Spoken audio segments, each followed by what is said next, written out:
السلام علیکم ناظرین۔ عمران ریاض حکومت کے لیے درد سر بن گئے۔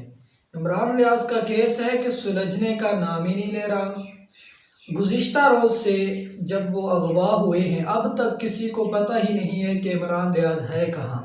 سمیع ابراہیم جو ان کے ساتھ پھر جلدی ہی ان کو اٹھا لیا گیا تھا وہ واپس آ گئے اپنے گھر، مگر عمران ریاض تاحال واپس نہ آ سکے۔ آئی جی پنجاب بھی اس بات کا جواب نہیں دے پا رہے کہ عمران ریاض ہے کس کے پاس۔ کیا وہ کسی سیکورٹی فورسز کے پاس ہے، سیکورٹی اداروں کے پاس ہے، ایجنسیز کے پاس ہے، یا گرفتار ہے یا پھر اغوا ہے؟ اس بات کا جواب ابھی تک حکومت نہ دے سکی۔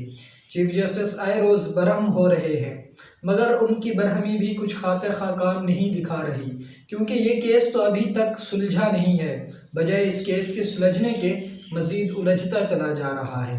اور نہ ہی کبھی کسی صحافی نے جو پاکستان کے بڑے بڑے چینلز ہیں ان میں سے کسی نے احتجاج ریکارڈ کروایا۔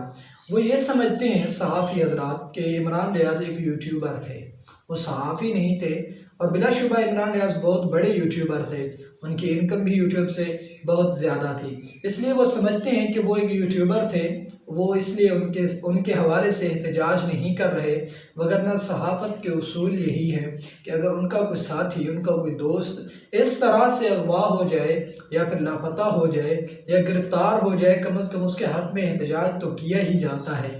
بہرحال یہ ان کا اپنا پوائنٹ آف ویو ہے، وہ کیا سمجھتے ہیں عمران ریاض کو۔ عمران ریاض بھائی ابھی تک واپس نہیں آ سکے۔ اب دیکھنا یہ کہ عمران ریاض کے فین جو ان کو چاہنے والے ہیں وہ اس کو ٹرینڈ بناتے ہیں کہ نہیں بناتے کہ عمران ریاض کو رہا کیا جائے یا نہ کیا جائے۔ اگر آپ سمجھتے ہیں کہ عمران ریاض کو رہا کیا جائے تو اس ویڈیو کو زیادہ سے زیادہ شیئر کریں تاکہ حکام بالا تک ہماری آواز پہنچے اور عمران ریاض اپنے گھر واپس آئیں۔